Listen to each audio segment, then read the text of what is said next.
मेरे प्रिय विद्यार्थियों, मेरा हार्दिक नमस्कार। कैसे हैं आप सब? क्लास में बहुत हार्दिक स्वागत। 9:30 प्राइम टाइम इतिहास की पाठशाला का समय हो गया है। जल्दी से क्लास में आइए और विशेषीकृत प्रश्नों के साथ पहला प्रश्न आपके सामने स्क्रीन पर है। ध्यान से पढ़िएगा, जल्दबाजी नहीं करनी है। महाभारत का कौन सा पर्व एक परिशिष्ट के रूप में जाना जाता है, जिसे खिल पर्व भी कहा गया है? ये पिन पॉइंट्स हैं, थोड़ा ध्यान दीजिएगा। उन्हें चिन्हित करना है, उसे चिन्हित करना है। वो जो खिल पर्व है, कौन सा पर्व है? वन पर्व है, हरिवंश पर्व है, भीष्म पर्व है, या फिर ब्रह्मवंश पर्व है? ध्यान रखिएगा कौन सा, जल्दी से जवाब दीजिए। गलती मत करिएगा, ब्रह्मवंश को मत चुनिएगा, भीष्म पर्व को मत चुनिएगा। और ये है हरिवंश पर्व, इसे खिल पर्व कहा गया है। और मुझे जहां तक याद आ रहा है, आपको याद आया होगा, क्लिक हुआ होगा, इसी भीष्म पर्व का हिस्सा है श्रीमद् भगवद गीता। श्रीमद् भगवद गीता बहुत ध्यान से याद रखिएगा। अक्सर करके ये प्रश्न आ जाता है कि श्रीमद् भगवद गीता महाभारत के किस पर्व का हिस्सा है? छठवें पर्व भीष्म पर्व का हिस्सा है। और एक खास बात यह भी है कि अवतारवाद की स्पष्ट संकल्पना कहां पर मिलती है? महाभारत के भीष्म पर्व में मिलती है। कहां पे? श्रीमद् भगवद गीता में मिलती है। क्लियर बात हो रही है। और अगर ये प्रश्न ऐसे आ जाए कि ये बताइए कि अवतारवाद की सूक्ष्म संकल्पना कहाँ मिलती है, तो जवाब क्या होगा? वो शतपथ ब्राह्मण में मिलती है। मुझे उम्मीद है आप देख पा रहे हैं चीजों को और समझ भी पा रहे हैं। और आगे देखिएगा, राम कियन रामायण का, ध्यान से देखिएगा, बहुत अच्छे प्रश्न हैं। और ये सब प्रश्न कभी ना कभी कहीं ना कहीं किसी परीक्षा में पूछे भी गए हैं। बहुत चुनिंदा और बहुत सिलेक्टेड प्रश्नों को लेकर हम लोग क्लास को शुरू करते हैं। तो रामायण का एक संस्करण है रामकीयन, कहां पे है? किस देश का राष्ट्रीय महाकाव्य है? सीधे सीधे शब्दों में ये कहा जाए कि रामायण का एक पर्व, एक संस्करण राष्ट्रीय महाकाव्य के रूप में किस देश में प्रतिष्ठापित है? म्यांमार में, इंडोनेशिया में, मलेशिया में, या फिर थाईलैंड में? गलती मत करिएगा, जवाब दीजिए। गलती बिल्कुल मत करिएगा। और ये थाईलैंड का महापर्व है, राष्ट्रीय महाकाव्य है, सॉरी, थाईलैंड का राष्ट्रीय महाकाव्य रामकीयन रामायण का एक संस्करण है। और बड़ी बात है कि रामायण के, स्क्रीनशॉट ले लीजिएगा, रामायण के भारत में ही 108 संस्करण है और भारत के बाहर भी बहुत सारी रामायण प्रचलित है। तो ध्यान दीजिएगा, ये थाई भाषा का महाकाव्य है और थाईलैंड का ये राष्ट्रीय महाकाव्य है रामकीयन। देखिएगा, भगवत गीता का पहला मलयालम संस्करण किसने लिखा? और अगले प्रश्न पर नजर डालिए, बहुत ध्यान से पढ़िएगा।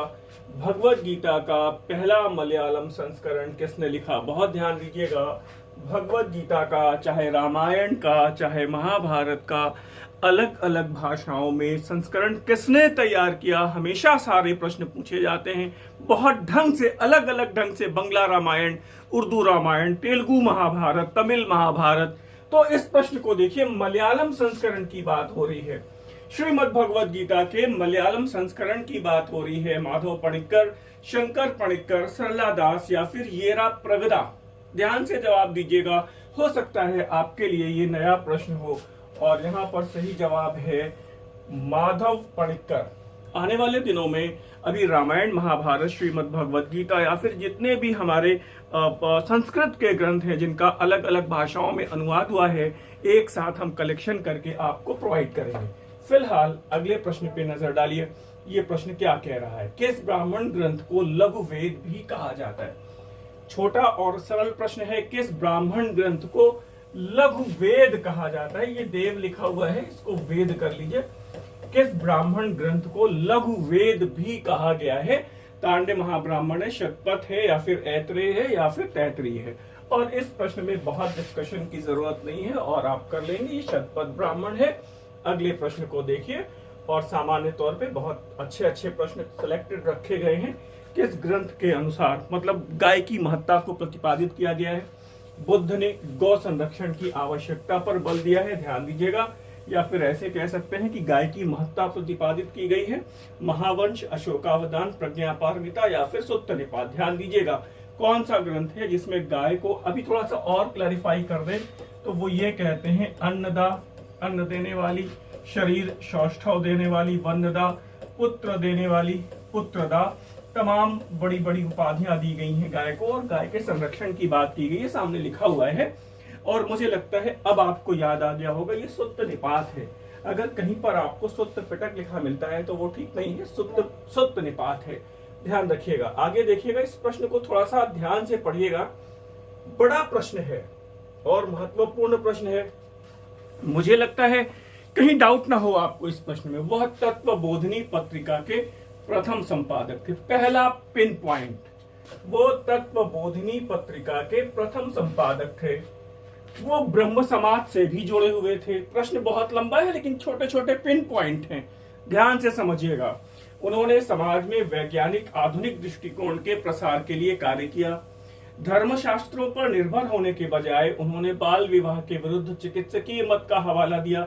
बहुत इंपॉर्टेंट बातें हैं।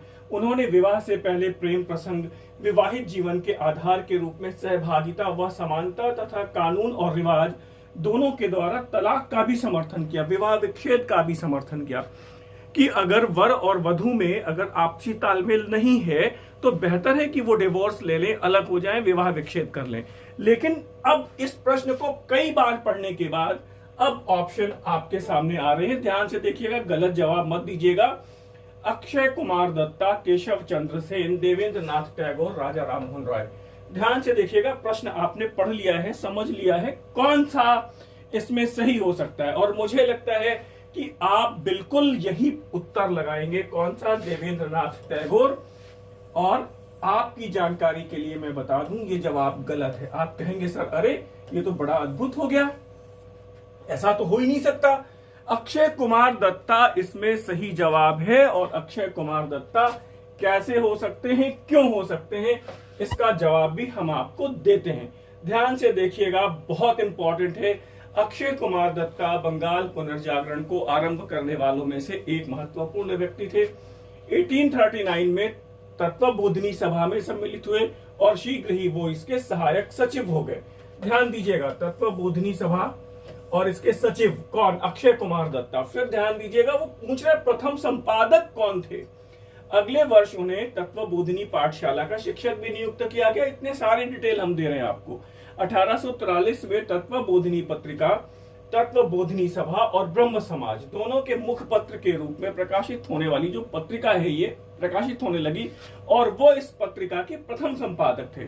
उन्होंने बंगाली में गद्य लेखन के विकास में अपना महत्वपूर्ण योगदान दिया। और सबसे बड़ी बात है, ये देखिए, यहाँ पर स्क्रीनशॉट लेके रखिएगा, गलती ना हो। अक्षय कुमार का मानना था कि सभी प्राकृतिक और सामाजिक परिघटनाओं का विश्लेषण किया जा सकता है और उसे विशुद्ध यांत्रिक प्रक्रियाओं से समझा जा सकता है। इस परिप्रेक्ष्य में लोगों को न केवल परंपरा के प्रति तर्कसंगत दृष्टिकोण अपनाने में बल्कि सामाजिक उपयोगिता के दृष्टिकोण से समकालीन सामाजिक धार्मिक प्रथाओं का मूल्यांकन करने में भी हम सक्षम बन सकते हैं या सक्षम बनाया गया। मेरी बात आप समझ पा रहे हैं? मतलब बहुत सारे ऐसे प्रश्न हैं। वो पूछ रहा है तत्वबोधिनी पत्रिका के प्रथम संपादक कौन थे, वो अक्षय कुमार दत्ता हैं। और मैं आगे बढ़ूं, विनम्रता पूर्वक आपको बताना चाहता हूं कि ऐसे ही बेहतरीन प्रश्नों का एक्सप्लेनेशन के साथ संकलन हमारी इस एंशिएंट हिस्ट्री की जो ये हमारी प्रैक्टिस सेट है अमृत संजीवनी के नाम से, टॉपिक वाइज 3000 प्रश्नों का संकलन है, आपके सामने है। इसी तरह मेडवल इंडिया का अमृत गंगा के नाम से है, 2500 प्रश्न है, टॉपिक वाइज है। और इसी तरह मॉडर्न इंडिया का अमृत मंजरी के नाम से है, ये 2000 प्रश्नों का टॉपिक वाइज संकलन है, विशेष कठिन प्रश्नों की विशेष व्याख्या के साथ एक्सप्लेनेशन के रूप में सारे डिटेल्स आपको मिलेंगे। आपके सारे डाउट्स कहां कहां पे हो सकते हैं उनको क्लैरिफाई करने की कोशिश की गई है। स्क्रीन पर नंबर दिए होते हैं। अगर आपको लगता है कि इस पुस्तक को आपके रिवीजन की प्रक्रिया में शामिल किया जाना चाहिए तो आप इन पुस्तकों को मंगा सकते हैं। फिलहाल ये देखिएगा, यहाँ पर बेहतरीन एक्सप्लेनेशन और भी है। विधवा विवाह की वकालत करने और बहुविवाह एवं बाल विवाह का विरोध करने के लिए उन्होंने धार्मिक स्वीकृति या अतीत में इसका प्रचलन था इस बात की परवाह नहीं की। उन्होंने धर्म ग्रंथों पर निर्भर न होकर के चिकित्सकीय मत और वैज्ञानिक दृष्टिकोण का हवाला दिया, वो अक्षय कुमार दत्ता है। और फिर देखिएगा यहाँ पे अगला प्रश्न है, क्वेश्चन नंबर 7। वो ये क्या कह रहा है, बौद्ध धर्म में दीपक की लौ, ध्यान दीजिएगा, एक दीपक की लौ बुझने से पूर्व एक अन्य दीपक को प्रज्वलित करती है। इस उपमान का प्रयोग निम्नलिखित में से किस घटना के लिए किया जाता है? आत्मा का देहांतरण गमन, बोधिसत्व, ब्रह्मांड का निरंतर प्रवाह, या फिर उपर्युक्त में से कोई नहीं। एक दीपक की लौ बुझने से पहले दूसरे लौ को प्रज्वलित करती है, दूसरे दीपक को प्रज्वलित करती है। समझ पा रहे होंगे। अब ऑप्शंस आपके सामने हैं चारों, देख के बहुत सटीक ढंग से जवाब दीजिएगा। और यहां पर सही जवाब है आत्मा का देहांतरण गमन, या फिर इसको कह सकते हैं सामान्य शब्दों में पुनर्जन्म। ध्यान दीजिएगा, बौद्ध धर्म पुनर्जन्म को स्वीकार करता है, लेकिन यहां पर महत्वपूर्ण बात यह है कि बौद्ध धर्म में आत्मा की संकल्पना नहीं है, अनात्मवाद, ये आपको पता है। वो देखिए एक्सप्लेनेशन है आपको। वो कह रहे हैं एक दीपक की लौ बुझने से पूर्व अन्य दीपक को प्रज्वलित करती है। उपमान का प्रयोग आत्मा के देहांतरण गमन, ट्रांसमाइग्रेशन ऑफ सोल की प्रक्रिया को समझाने के लिए किया गया है। और एक खास बात है कि आत्मा के अस्तित्व को स्वीकार नहीं किया गया है, पुनर्जन्म को मान्यता दी गई है। और इसके लिए फिर आप देखते हैं वो 12 श्रृंखलाएं हैं, प्रतीतीय समुत्पाद है, और पुनर्जन्म और जाति जरा मरण, आपको पता है सारी बातें। वो आगे के लिए कैसे वो बनता है पुनर्जन्म, सारा एक्सप्लेनेशन प्रतीतीय समुत्पाद, कार्य कारण सिद्धांत या फिर द्वादश निदान श्रृंखला में दिया गया है। अब ये कह रहे हैं कि चतुर्मुखी ब्रह्मा की कांस्य मूर्ति, ध्यान दीजिएगा, अगर आपने पिछला लेक्चर बहुत ध्यान से देखा हो तो ये एक्सप्लेनेशन में किसी प्रश्न के मैंने आपको डिस्कस किया था। चतुर्मुखी ब्रह्मा की कांस्य मूर्ति वेरी वेरी वेरी इंपॉर्टेंट, कहां से मिलती है? चतुर्मुखी ब्रह्मा की कांस्य मूर्ति कहां से मिलती है? कहीं से भी नहीं। यहाँ पे 4 ऑप्शन हैं, आप देखिएगा गलती ना हो, और उदयगिरी मत लगाइएगा। और यहां पर है मीरपुर खास सिंध, ध्यान रखिएगा, मीरपुर खास सिंध से चतुर्मुखी ब्रह्मा की कांस्य मूर्ति की बात हो रही है। बहुत इंपॉर्टेंट, बहुत बहुत बहुत इंपॉर्टेंट प्रश्न है। और फिर अगला प्रश्न बहुत ध्यान दीजिएगा, दशभुजी शिव, बहुत इंपॉर्टेंट है। दशभुजी शिव की तांडव मुद्रा में मूर्ति किस स्थान से मिली है? वो 10 भुजाओं वाले शिव तांडव नृत्य की मुद्रा में कहां से मिलते हैं? उदयगिरी, मीरपुर खास, उज्जैन या फिर एरन। ऑप्शन चारों सेम है। और अब यहां पर देखिएगा, ये सही जवाब है उज्जैन। मीरपुर खास ब्रह्मा वाली मूर्ति है, कांस्य मूर्ति, ध्यान रखिएगा। और उदयगिरी और एरन विष्णु की वराह मूर्ति, आपको याद आया होगा अगर ध्यान दिया होगा तो। और ये ऑप्शन आप एक्सप्लेनेशन ले सकते हैं, विष्णु की वराह मूर्ति उदयगिरी एवं एरन से मिली है। चतुर्मुखी ब्रह्मा की कांस्य मूर्ति मीरपुर खास सिंध से मिलती है। गुप्तकालीन दशभुजी शिव की तांडव मुद्रा में मूर्ति उज्जैन से मिलती है। और मैं चाहता हूं कि अगर ऐसे प्रश्न कभी भविष्य में परीक्षा में आ ही जाएं तो कम से कम जो प्रश्न क्लास में डिस्कस किए गए हैं वो प्रश्न गलत ना हो, वो गलत ना हो, गलतियां बचानी है। मेरे हर लेक्चर में एक बात बड़ी कॉमन होती है कि भाई पढ़ाई कम किसी ने नहीं की है, केवल आपको परीक्षा भवन में गलतियां बचानी है और अपने मस्तिष्क की क्षमता का बहुत सकारात्मकता से पूरा उपयोग करना है। फिलहाल इस प्रश्न को देखिएगा, युग्मों पर विचार करिए। मुर्शीद कुली खान अवध, तो अब आपको ये देख के लगाना है कि राज्य और संस्थापक ऐसा समझ लीजिए। तो मुर्शीद कुली खान अवध ये गलत है सर। आप कहेंगे फिर मुर्शीद कुली खान का संबंध बंगाल से है, ये बात तो याद आई गई होगी आपको। हैदर अली मैसूरी है, ठीक है। सादत खान बंगाल, ये गलत है, सादत खान का संबंध अवध से है। और कब ये इन राज्यों की स्वतंत्रता हुई है ये भी आपको पता होना चाहिए। और शाहूजी मराठा, छत्रपति शाहूजी महाराज मराठा, ये सही है। मतलब इसमें 2 और 4 सही है और 1 और 3 गलत है। अब यहाँ पर ये कह रहा है कौन सा सही सुमेलित है, ध्यान रखिएगा। तो 2 और 4 सही सुमेलित है, तद अनुसार यहाँ पे उत्तर हो जाएगा बी। बहुत संभाल के, ऐसे प्रश्नों में बहुत संभालने की आवश्यकता होती है। अब इसको थोड़ा सा देखिएगा, प्रश्न थोड़ा सा लंबा है। आप ऐसा कह सकते हैं कि किस समाज सुधार को संदर्भित करता है, ये प्रश्न की बात है, ये एनसीईआरटी का प्रश्न है। अब आप थोड़ा सा इस प्रश्न को ध्यान से पढ़िए। वो पश्चिमी भारत के एक प्रमुख सामाजिक सुधारक थे। उन्होंने विधवा पुनर्विवाह और महिला शिक्षा पर ध्यान केंद्रित किया। अब ये बात आ गई विधवा पुनर्विवाह, तो दिमाग में आता है कि ईश्वर चंद्र विद्यासागर होंगे, लेकिन अगली लाइन और पढ़िएगा, महिला शिक्षा की बात भी हो रही है। अगला प्रश्न और आगे आगे प्रश्न को कंटिन्यू करिए। मतलब यहाँ पर ईश्वर चंद्र विद्यासागर बता दे रहा है वो आपको। ईश्वर चंद्र विद्यासागर और केशव चंद्र सेन के साथ साथ उनके प्रयासों के परिणाम स्वरूप, मतलब इन्होंने इन दोनों का साथ भी दिया, 1856 का विधवा पुनर्विवाह अधिनियम पारित हुआ। मतलब जो 1856 का विधवा पुनर्विवाह अधिनियम पारित हुआ। उसमें ईश्वर चंद्र विद्यासागर के साथ साथ केशव चंद्र सेन का सहयोग और एक सहयोगी उनके और भी थे। वो कह रहे उन्होंने विधवाओं की शिक्षा के लिए अनाथ बालिकाश्रम, भारत का पहला महिला विश्वविद्यालय की स्थापना भी की। अब वो कौन थे? अब इतना करने के बाद अगर यहीं पर आप कंफ्यूज ना हो तो ऑप्शन आपके सामने ओपन है, और देखिएगा यहाँ पे ज्योतिबा फुले हैं, तेज बहादुर सप्रू हैं, एमजी रानाडे हैं, या फिर डीके कर्वे हैं। और मुझे उम्मीद है आप कर पाएंगे, और ये डीके कर्वे हैं, ध्यान दीजिएगा, वेरी इंपॉर्टेंट है। और ज्योतिबा फुले ने महिलाओं के लिए, बालिकाओं की शिक्षा के लिए पहला स्कूल खोला था, और इनकी पत्नी सावित्रीबाई फुले भारत की पहली महिला शिक्षिका मानी जाती है, माता सावित्रीबाई फुले, ध्यान दीजिएगा। और अब हम लोग आगे बढ़ते हैं अगले प्रश्नों पर। ऐसे बेहतरीन प्रश्न हैं। अब आप यहां पर देखिएगा ये प्रश्न क्या कह रहा है, बहुत ध्यान से जवाब दीजिएगा। आजमगढ़ घोषणा का संबंध 19वीं शताब्दी के दौरान स्वतंत्रता संघर्ष के संदर्भ में आजमगढ़ घोषणा संबंधित है कहां से? विश्वविद्यालय अधिनियम 1904 से, या फिर 57 के विद्रोह से, या फिर मोपला विद्रोह से, या फिर पाबना विद्रोह से। ध्यान दीजिएगा, और मुझे लग रहा है कि अब आप इसमें कर पाएंगे, लेकिन जल्दबाजी यहां पर भी करने की जरूरत नहीं है। आजमगढ़ घोषणा का संबंध कभी भी विश्वविद्यालय अधिनियम से नहीं है, 1857 के विद्रोह से है। बहुत अच्छा प्रश्न है, और एनसीईआरटी का प्रश्न है। ये सब प्रश्न आप कहेंगे सर हमने तो ध्यान ही नहीं दिए। 3 एनसीईआरटी 90 के दशक से अब तक आई है, और ये एक्सप्लेनेशन भी आपके सामने है। स्क्रीनशॉट आप लेना चाहें तो ले सकते हैं। और ये कह रहे हैं कि यह घोषणा दिल्ली और दिल्ली गजट में 1857 के महान विद्रोह के दौरान प्रकाशित हुई थी। इसका लेखक संभवतः मुगल बादशाह बहादुर शाह जफर का जो पौत्र है फिरोज था, वो है।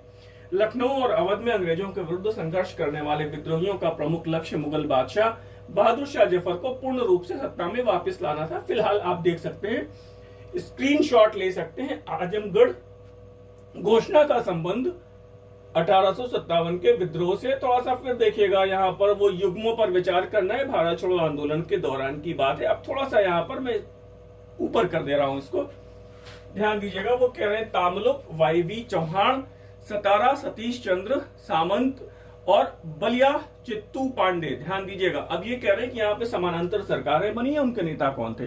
तो कौन सा युग्म सही सुमेलित है? तो ध्यान दीजिएगा, ये भी गलत है, ये भी गलत है, और बलिया वाला चित्तू पांडे। आपको पता है 1 हफ्ते चली थी ये प्रश्न, मैंने कल के लेक्चर में डिस्कस किया था। कल का लेक्चर मतलब बृहस्पतिवार के लेक्चर में मैंने डिस्कस किया था। और आप सभी को पता है कि प्राइम टाइम में 9:30 पर हफ्ते में 3 दिन, मंगलवार, बृहस्पतिवार और शनिवार को हमारी क्लास हो रही है। हम लोग मिलते हैं। यहाँ पे थोड़ा सा एक्सप्लेनेशन है रिमार्क के रूप में, आप देखिएगा। यहाँ पे तामलुक में कौन है सर? तो तामलुक में है सतीश चंद्र सामंत। और यहाँ पर देखिएगा तामलुक में क्या लिखा हुआ है? वाईवी चौहान। गलत हो रहा है ना? तो ये देखिएगा यहाँ पे तामलुक में ये 1942 से, दिसंबर 1942 से और सितंबर 1944 तक ये चलती रही जातीय सरकार, है ना। और फिर आगे देखिएगा, विद्युत वाहिनियों को भी याद रखिएगा, बहुत इंपॉर्टेंट है, बहुत इंपॉर्टेंट है। बेहतर होगा आप स्क्रीनशॉट ले लीजिए यहाँ पे। और सतीश चंद्र सामंत का नाम याद रखिएगा। आगे देखिएगा सतारा में विशेष तौर पे कौन है? तो यहाँ पर आप देख रहे हैं 43 से 45 तक, और ये वाईवी चौहान का नाम यहाँ पे याद आ रहा है, ठीक है। और फिर आगे देखिएगा बलिया वाली 1 हफ्ते तक चली है, वो चित्तू पांडे है, ठीक है। अगले प्रश्न को देख लीजिए, और ये कह रहे हैं कि मौर्य सम्राट अशोक का एकमात्र पुत्र जिसका उल्लेख कल्हण ने किया है, कल्हण ने अपने राजतरंगिणी में किया है, वो है कौन? तीवर है, जालौक है, कुणाल है, या फिर महेंद्र? और इस प्रश्न को आप कर पाएंगे, वो जालौक है। कल्हण की राजतरंगिणी में इसका उल्लेख मिलता है, तीवर का उल्लेख अभिलेखों में मिलता है। अशोक के एकमात्र पुत्र जिसका उल्लेख अभिलेखों में है, और इसकी माँ का नाम करुवाकी, करुवाकी का नाम भी हमेशा पूछा गया है। फिर ये पूछा गया है कि महेंद्र और संघमित्रा जो कहाँ चले गए? श्रीलंका चले गए, है ना, याद रहना चाहिए। तो जो राजतरंगिणी में उल्लिखित है वो जालौक है। ओके, अगले प्रश्न को देखिए।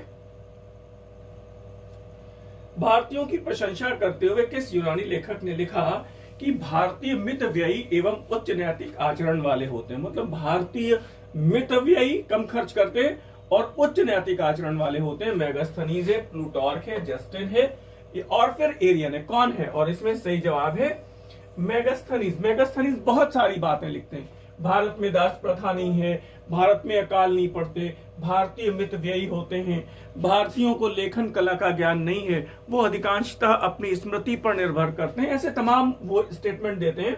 और ये देखिए एक खास बात है, मेगास्थनीज ये भी देते हैं कि कोई भी व्यक्ति अपनी जाति के बाहर विवाह नहीं कर सकता और ना ही किसी अन्य वर्ण धर्म का पेशा अपना सकता है। अपनी जाति के बाहर विवाह नहीं कर सकते और किसी अन्य वर्ण का जो पेशा है वो अपना नहीं सकते। इससे पता चलता है कि वर्ण व्यवस्था इस समय तक बहुत प्रगाढ़ हो चुकी थी। मैं आगे बढ़ूं, आपको एक बार फिर से बताना चाहता हूं, हम लोगों का ये इतिहास का प्रैक्टिस सेट आधुनिक भारत का अमृत मंजरी 2000 प्रश्नों के साथ टॉपिक वाइज कठिन प्रश्नों की व्याख्या के साथ है। और चूंकि अभी तक कमीशन ने, और ये मेडवल इंडिया का अमृत गंगा है, टॉपिक वाइज है, 2500 प्रश्न है इसमें, बहुत सेलेक्टेड, बहुत चुनिंदा वैसे ही प्रश्न है जैसे आप स्क्रीन पर देखते हैं। और ये हमारा एंशिएंट हिस्ट्री का अमृत संजीवनी के नाम से है, 3000 प्रश्नों का संकलन है, बेहतरीन प्रश्नों का संकलन टॉपिक वाइज है। आप इसे अपनी अध्ययन की जो प्रक्रिया है, रिवीजन की प्रक्रिया है, 7500 स्पेसिफिक क्वेश्चंस हैं, आप शामिल कर सकते हैं। क्यों? क्योंकि अभी कमीशन ने आपकी परीक्षाओं की तिथियों की कोई स्पष्ट घोषणा फिलहाल तो नहीं की है। तो तब तक जब तक कि वो घोषणा करते हैं, आपको लगभग 1.5 से 2 महीने का समय मिलेगा और तब तक आप इसको बहुत अच्छे से तैयार कर सकते हैं। हम लोगों की एनसीईआरटी की एक टेस्ट सीरीज भी चल रही है और भविष्य में एक एनसीईआरटी का प्रैक्टिस सेट भी लगभग 2500 प्रश्नों के कलेक्शन और उसकी व्याख्या के साथ आपके लिए उपलब्ध होने वाला है। ये प्रश्न देखिए, दूत, घटोत्कच और उर्भंग पुस्तकों के लेखक कौन है? दूत, घटोत्कच और उर्भंग पुस्तकों के लेखक कौन है? भारवी, भवभूति, भास या फिर दंडिन? और मुझे लगता है कर लेंगे भास है। भारवी की पुस्तक, किरातार्जुनीयम, भवभूति और दंडिन की पुस्तकें हमेशा याद रहनी चाहिए। और थोड़ा सा एक्सप्लेनेशन और देख लीजिए, भास की अन्य प्रमुख रचनाएं, स्वप्न वासव दत्ता हमेशा पूछा जाता है, स्वप्न वासव दत्ता हमेशा पूछा गया है, प्रतिज्ञा योगेंद्रायण हमेशा पूछा गया है, स्वप्न वासव दत्ता भास का सर्वाधिक प्रसिद्ध नाटक है। तमाम सारा एक्सप्लेनेशन है और आज का सेशन मुझे लगता है यहीं पे समाप्त करना होगा। हम लोग अगले सेशन में मंगलवार को मिलेंगे 9:30 पर और स्पेसिफिक प्रश्न होते हैं। एक प्रश्न में बहुत सारी व्याख्याएं होती हैं, कम से कम हम लोग आधे घंटे में 50 से ज्यादा प्रश्न और उसके फैक्ट्स, कॉन्सेप्ट सब कुछ डिस्कस कर लेते हैं। तो फिलहाल आज का सेशन यहीं पर समाप्त कर रहे हैं। अब हम लोग मिलेंगे मंगलवार को, तब तक के लिए मुझे विदा दीजिए। धन्यवाद, नमस्कार।